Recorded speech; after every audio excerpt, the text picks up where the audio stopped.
सास का श्राद्ध। नंदिनी और दिलीप की शादी के कुछ हफ्तों बाद ही सास की मृत्यु हो जाती है, जिस वजह से ससुराल में आई नई बहू एकदम अपने ऊपर इतनी जिम्मेदारी देखकर घबरा जाती है। मुझे घर गृहस्थी के बारे में कुछ नहीं पता, सब कुछ कैसे संभालूंगी? मैं तो किसी रिश्तेदार को ठीक से जानती तक नहीं। अगर कहीं कोई गलती हो गई तो लोग क्या कहेंगे? नंदिनी, तुम बेमतलब इतना टेंशन ले रहे हो। घर में हम दोनों के अलावा कोई है नहीं। जैसा भी काम करो कोई जज करने वाला नहीं है। रही बात रिश्तेदारों की तो उन्हें मैं संभाल लूंगा। पति का सपोर्ट देखकर नंदिनी के अंदर हिम्मत आ जाती है। अब दोनों मिलकर एक दूसरे को संभालते हुए आगे बढ़ने लगते हैं। इसी तरह 1 साल बीत जाता है और श्राद्ध के दिन शुरू होते हैं। नंदिनी के पास सास की बहन का फोन आता है। बहू, पता है ना, श्राद्ध शुरू हो गए। जी मौसी जी, मुझे पता है। तो फिर सास का पहला श्राद्ध कब करोगे? पंडित जी से बात की? कोई तैयारी की? मौसी जी, मैं कल ना पंडित जी के पास चली जाऊंगी। ठीक है, बात करके सब अच्छे से तैयारी करना। हाँ, किसी भी रीति रिवाज में कमी नहीं रहनी चाहिए। नंदिनी मौसी सास की बात पर तो हाँ बोलकर फोन काट देती है, लेकिन फिर रीति रिवाज और श्राद्ध के बारे में कुछ पता ना होने की वजह से दोबारा टेंशन में आ जाती है। शाम को दिलीप के घर वापस आते ही उस पर अपने सवालों की बारिश शुरू कर देती है। आज मौसी जी ने फोन करके मम्मी के श्राद्ध के बारे में बोला। हाँ, मुझे याद है। तुम पंडित जी से बात कराओ, बाकी फिर वैसे ही तैयारी कर लेंगे। वो तो मुझे पता है, लेकिन मौसी जी ने साथ में रीति रिवाज के बारे में भी बोला, और इस घर के किसी भी रिवाज के बारे में मुझे कुछ भी नहीं पता। देखो, इतना सोचने की जगह जैसा पंडित जी बोले वैसा कर लो, सब सही होगा। अगले दिन दिलीप के ऑफिस जाते ही नंदिनी घर के बाकी सब काम छोड़ पंडित जी के पास जाती है, जो उसे श्राद्ध करने की तारीख के साथ क्या और कैसे करना है सब कुछ अच्छे से समझा देते हैं। घर वापस आते ही नंदिनी मौसी सास को फोन करती है। मौसी जी, 2 दिन बाद मम्मी का श्राद्ध रखा है। ठीक है, आ जाऊंगी। और पहला श्राद्ध है, इसलिए पूरे परिवार को बता देना। सब साथ में पूजा करेंगे तो दीदी को अच्छा लगेगा। मौसी के कहे मुताबिक नंदिनी सबको इन्फॉर्म कर पूजा की तैयारियों में लग जाती है।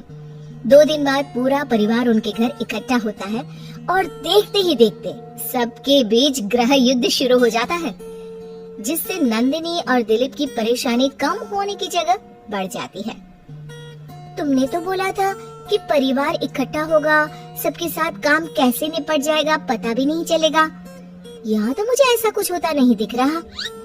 हाँ, क्योंकि हमें ज्यादा कुछ पता नहीं और परिवार तो यहाँ आ चुका है, इसलिए जो भी है अब इनके वापस जाने तक तो हमें सहना ही पड़ेगा। रही बात काम की, तो मैं हूँ ना। तुम ना बस परिवार संभाल लो, काम मैं देख लेती हूँ। दिलीप परिवार वालों की गुत्थम गुत्थी और मामला संभालते हुए सबको शांत करता है, जिसके बाद सब पूजा करने बैठते हैं। बोलो भला, श्राद्ध वाले दिन इंसान की पसंद का खाना बनता है और भाभी को खीर जान से ज्यादा पसंद थी, पर बहू तुमने तो वो बनाई ही नहीं। वो एक्चुअली मुझे खीर बनानी नहीं आती, कुछ खराब हो जाता तो बहुत नुकसान होता, इसलिए नहीं बनाई, लेकिन बाजार से मंगवाई है, कुछ देर में आ जाएगी। ऐसी तो आजकल की लड़कियां हैं जिन्हें सास की खुशी से ज्यादा नुकसान की चिंता है, जो खीर तक बाजार से मंगवाती है। मौसी जी, मम्मी की खुशी को याद रखते हुए नंदिनी ने खीर का ऑर्डर उनकी पसंदीदा मिठाई की दुकान पर दिया है। अरे बनाएगी नहीं तो सीखेगी कैसे? माफ करना मौसी जी, लेकिन आज पूरे परिवार का खाना बना है और ऐसे में प्रैक्टिस के चलते मैं इतने सारे लोगों के लिए खीर बनाती और अगर जरा भी गड़बड़ हो जाती तो बहुत खाने का नुकसान होता ना, जो अच्छा नहीं होता। नंदिनी की बात को इग्नोर करते हुए मौसी चुप हो जाती है, जिसके बाद सब पूजा करते हैं और कुछ देर बाद खाना खाने बैठते हैं, लेकिन उन्हें वहाँ भी शांति नहीं रहती। वो कभी खाने में कमी निकालना तो कभी किसी चीज की फरमाइश करना शुरू कर देते हैं। आखिर ये लोग माँ के श्राद्ध की पूजा के लिए आए हैं या बस ये गलत है, ये वैसा क्यों है, ये ऐसा क्यों नहीं, ये चाहिए वो अच्छा नहीं, ये सब बोलने के लिए? मुझे तो समझ में नहीं आ रहा यहाँ श्राद्ध की पूजा हो रही है या इनकी पार्टी? जिस हिसाब से कमियां निकाल कर भी उंगलियां चाट चाट कर खा रहे हैं ना, इनकी तो पार्टी ही लग रही है। बस भगवान करे अब और कोई ड्रामा ना हो। दोनों पति पत्नी इसी उम्मीद के साथ मेहमानों को खाना परोसते रहते हैं। कुछ देर बाद ही मौसी सास का चिल्लाना शुरू हो जाता है। हे भगवान, सब इधर आओ, ये देखो, दीदी की तस्वीर के आगे रखी पूजा की पूरी पर चींटियां घूम रही है। बहू, तूने दीदी की मनपसंद खीर पूजा में नहीं रखी ना, इसीलिए नाराज हो गई हमारी दीदी। मौसी, आप सबके मन में इस तरह के अंधविश्वास मत भरो। अरे उन्होंने कुछ गलत नहीं बोला। पहले तेरी पत्नी ने घर आते ही हमारी भाभी को ऊपर पहुंचा दिया और अब उनकी आत्मा को भी शांति से नहीं रहने दे रही। इसी के साथ एक एक कर घर में सब अपनी राय देने लगते हैं, जो कुछ ही देर में एक बड़े मुद्दे का रूप ले लेता है, जिसमें सबकी बात और इल्जाम घूम फिर कर नंदिनी या दिलीप पर ही आते हैं। बस करो, आखिर आप लोग हमसे चाहते क्या हो? खुद तो एक दिन भी लड़ाई किए या किसी पर इल्जाम लगाए बिना रह नहीं सकते, तो फिर किस हक से दूसरों को बुरा बोल रहे हो? वो बेचारी जिस दिन से इस घर में आई है सबको खुश करने की कोशिश करती रहती है, लेकिन आप सब उसे टारगेट करने के अलावा कुछ नहीं करते। मौसी जी, आप इतने विश्वास के साथ कैसे कह सकती हैं कि मम्मी नंदिनी से ही गुस्सा है? क्योंकि अभी आप लोगों की हरकतें भी कोई प्यार करने के लायक नहीं है। दिलीप को पहली बार इतने गुस्से में और चिल्लाते देख मौसी के साथ पूरा परिवार चुप हो जाता है। आप लोगों को मुझे जो बोलना है बोलिए, फर्क नहीं पड़ता, लेकिन प्लीज मम्मी के लिए मेरे या दिलीप के प्यार पर उंगली मत उठाइए। माफ करना पर यकीन नहीं होता, एक ही परिवार में लोगों के बीच इतनी कड़वाहट कैसे हो सकती है? सब एक दूसरे को नीचा दिखाने का मौका ढूंढते रहते हैं, सबको दूसरों में कमियां निकालनी है। क्यों?